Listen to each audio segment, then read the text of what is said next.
Bismillah ar-Rahman ar-Rahim. Assalamu alaikum wa rahmatullahi wa barakatuh. How are you, my students? I hope that you're happy and healthy, and I hope that you are ready for today's lesson, which is the final lesson in the second unit. But before we begin our lesson, let's revise what we previously took in the form meaning function. If you remember, we took the simple past tense for the verb to be. How were the burglars caught? There were security cameras everywhere. Was the pickpocket sorry for his crime? Yes, he was. So now we know that where is with the plural, is with the singular. And we use the simple past of the verb to be to talk about a past situation rather than an action or an event. So we use was or were, the past of the verb to be, to express or talk about a past situation, not an action. Then we took the simple past tense, the regular and the irregular verbs. If you remember, the regular and irregular verbs, we said that the regular verbs, the verbs that we add ed and sometimes just d, and the irregular verbs, it remains the same, or we change the whole word. Just as you can see this in here in this picture, we have two kinds of past tense, the regular and the irregular. The regular, we add ed to the verb, then the irregular, either to stay the same, to remain the same, like put, or cut, or we change the whole word, just like go, went, and speak, spoke, and etc. Then we took the past with used to and would. If you remember, used to here, used to and be, to talk about past states. You say, I used to be afraid of the dark. This is a past state. And we use used to plus the verb, or would plus the verb, to talk about past habits. So we use used to or would, then we put the verb when we talk about past habits. For example, you say, I used to play football every weekend, which means that now I don't. We can substitute used to for would when you talk about past habits, but not when you talk about past states. So you can put would instead of used to when you talk about past habits, not past states. When you talk about actions, things that you did in the past. Then we took the time expressions for the past, like yesterday, last night, 2006 ago. Things you say that expresses that you did this action in the past. Hence the term time expressions, to express that you did this in the past. I studied yesterday, I studied last weekend, etc. So let's begin here with the first exercise in workbook, page 101. Complete the story. Use the past tense of the verbs in the parentheses. So we have a story here, and you can see in the gaps here, after each gap, we have a verb. We have to put the verb in the past tense. We have to change the verb in the past tense. And of course, pay attention to the regular or irregular verbs. So let's read together. Robert and Ted be school friends when. So the first one, be, yes, were, not was, were, because it's plural. Ted and Robert. It's not a singular, it's plural. Robert and Ted were school friends when they be children. Yes, it's the same, when they were children. They play sports and study together. They, and then the verb play. Very good. They played sports and what about study? Yes, excellent, studied together. And you can notice here the verb study, it ends with a Y.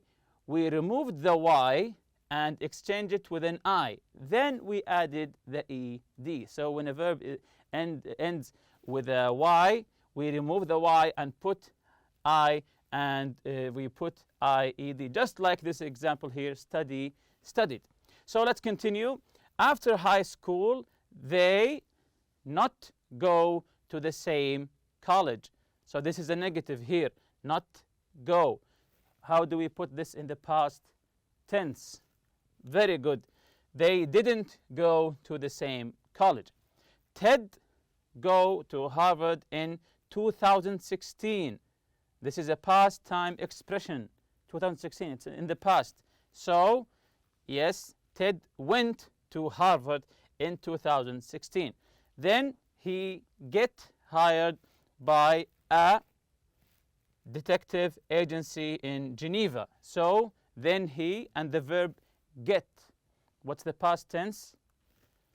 Yes, got. So is this a regular or irregular verb? Yes, that's correct. So get, got, this is an irregular verb because there is no ed here. So then he got hired by a detective agency in Geneva and emigrate, and emigrate, and emigrated. At first, he not like his job. So not like.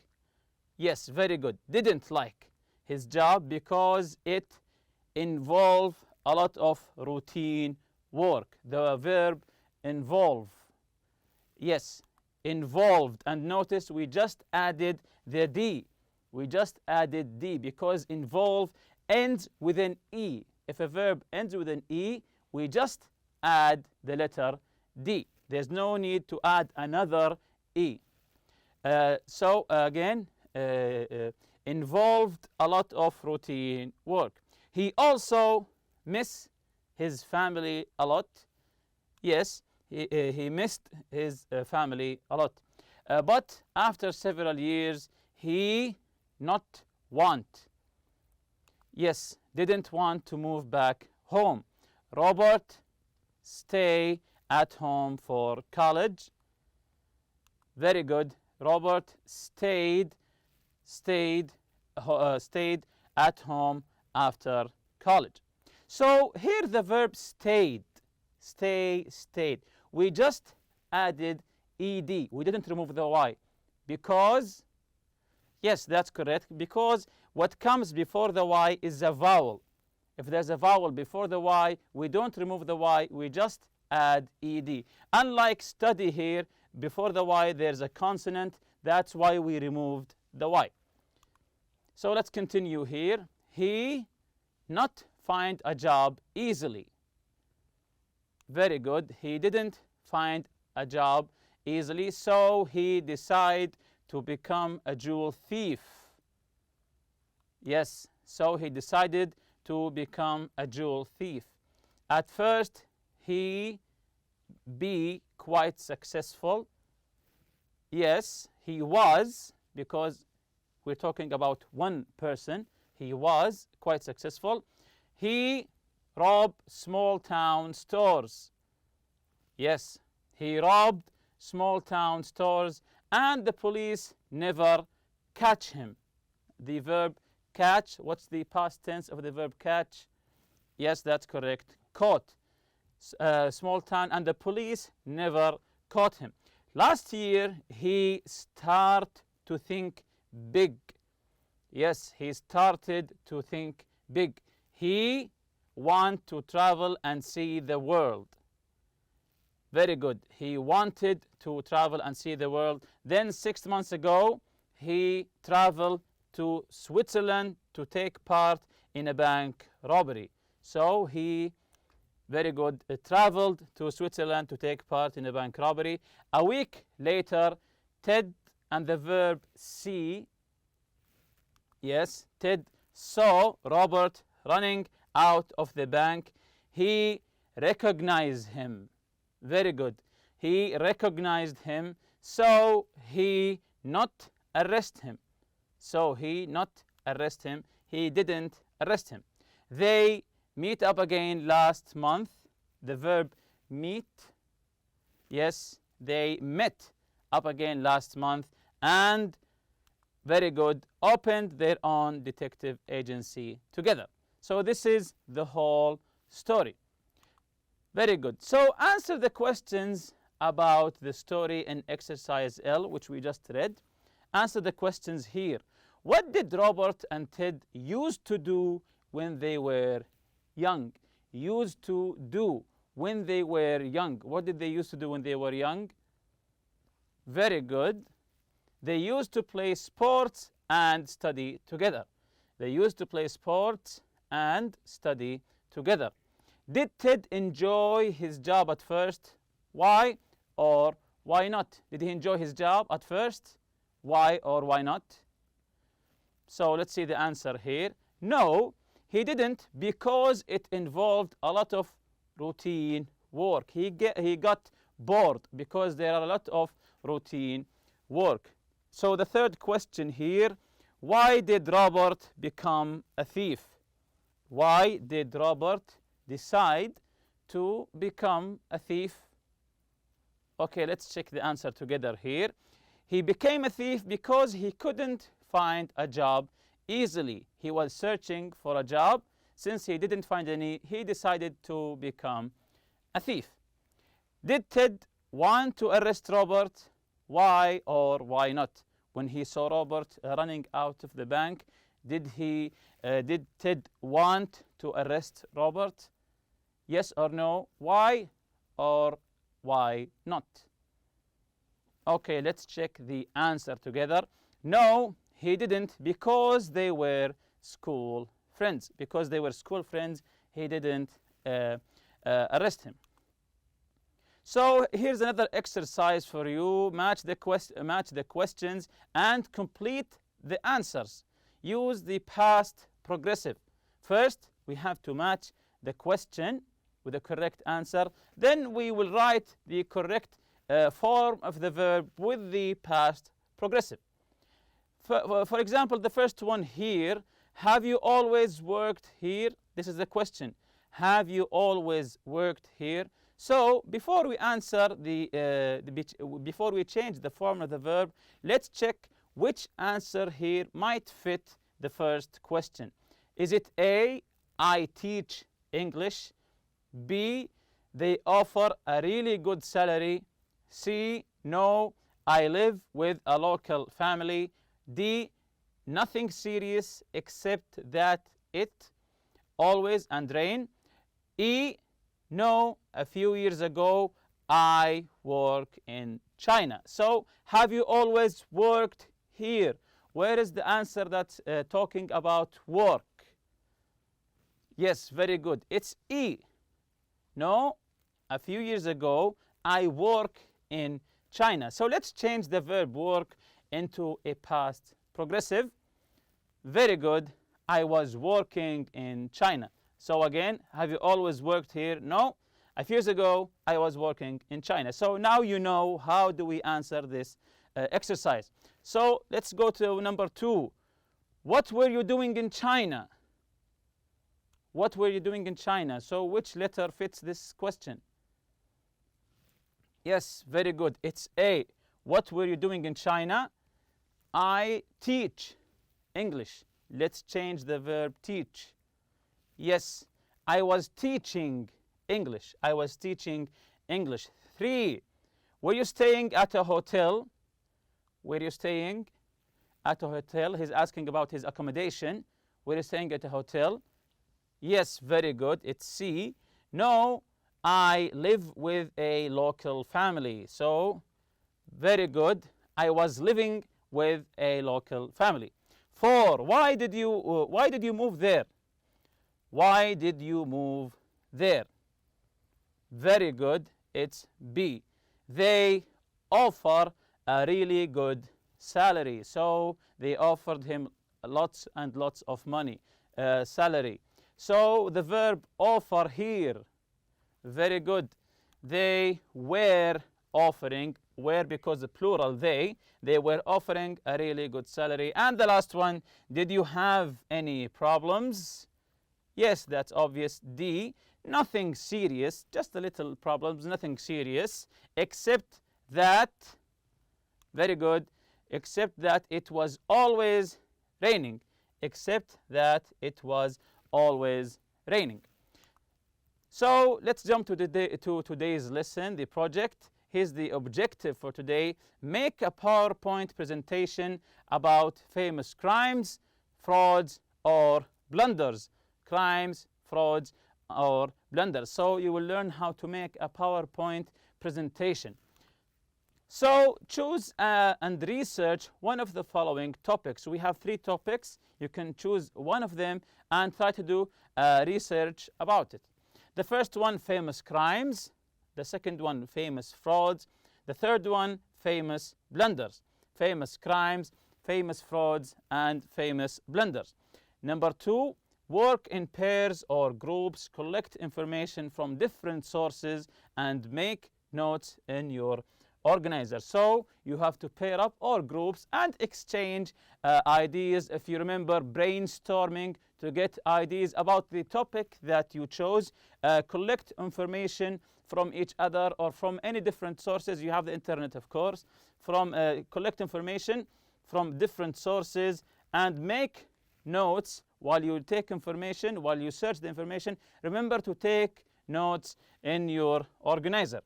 Number 3, use your notes to prepare a PowerPoint presentation or poster.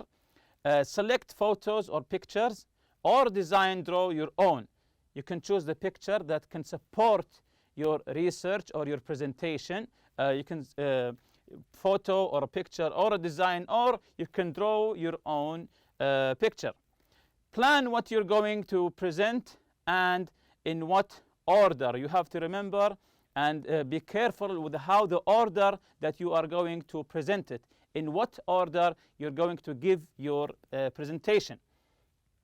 The third point here, prepare your texts, bullet points, slogans, descriptions, and or accounts. So you have to be prepared.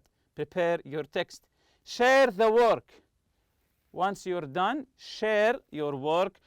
Collate your material and prepare. Collate your material and prepare. Rehearse and then present in class. Once you are done, rehearse, practice the presentation, then go to your class and present it. So this is the chart that will help you. You have the 3 topics: crime, fraud, and blunder. What was it about? You can first you choose, of course. What was it about? Who was involved? Who was involved in this crime, in this fraud? Where did it take place? Where did it take place? The crime or the fraud or the blunder. The location of the crime. Where did it take place? When did it happen? When did it happen? Why did it happen? The culprit or the thief who committed this crime, why did he do it? Why did he do it? How was it resolved? How was it resolved? The ending. Did the police catch him? Did he run away? So you have to tell your friends or your classmates how was it resolved. So this chart will help you in your research to organize your thoughts. And remember, when you prepare a PowerPoint presentation, remember to focus on your audience. Focus on your audience, what the audience knows or expect, ways to keep them interested and engaged, ways to entertain them, for example, a joke or a comment. And remember, if you put the first sentence, always remember to make it get the attention of your audience. Focus on your content. Decide what you are going to talk about. Select and use keywords or information. Illustrate with visuals or examples. Use visuals, pictures, videos, etc. Or examples. Be prepared to say more than what is on your slides. Don't just stick to the slides. You can talk outside the slides. Focus on your slides. Don't include too many points on each slide. Don't make it boring with too many points. Don't use small font. Always use not very big font, but a font that they can read while sitting in their chairs. Limit your points to about 4 or 5 maximum. Use bullet points, charts or graphs. Use visuals, as I said before. Reveal the information gradually, not all the information you reveal them at once, gradually, step by step. Include notes in the margin if you need a reminder of what you want to say. Do a trial run or practice using your material and software. Don't let the first time that you try to give the presentation is in class. No, try to rehearse it before. So let's jump to the self-reflection. This is where you give your feedback about this unit. Things that I liked about Unit 2. Maybe you like the theme about crime, criminals, police, law, justice. Things that I didn't like very much about this unit. Things that I found easy in the unit. Maybe you found the vocabulary easy. Things that I found difficult in this unit. If you found the grammar difficult or the conversation difficult, so you can write them here. Here's a checklist. I can do this very well. This is the first column. I can do this quite well. I need to study more and practice more. So these are some topics in this unit. Did you find it easy? Did you find it so and so, quite well? Or was it hard on you? So the first one here, for example, discuss crime and punishment. Was it easy for you to discuss crime and punishment? Read and discuss newspaper articles. Explain steps in a process. Use the passive. Using the passive. Was it easy for you? Was it hard for you using the passive? Use the past perfect and past perfect progressive. Use simple past tense with be. Use regular and irregular verbs. Remembering the irregular verbs, is it hard for you? Use used to and would, and use the passive, use the past simple versus the past progressive. So this chart will help you on help you to find the weakness that you had in this unit. And you can put your five favorite, maybe not stick to 5, maybe more, favorite words in this unit. And remember, if you're still not sure about something in this unit, read through the unit again, listen to the audio material again, study the grammar and functions from the unit again, and always, whenever you are in trouble in this unit, remember to always go back and ask your teacher. And with that, we finish this unit. Thank you for listening. See you next lesson, inshallah. Subhanakallahumma bihamdik. Ashhadu an la ilaha illa anta astaghfiruka wa atubu ilayk. Assalamu alaikum.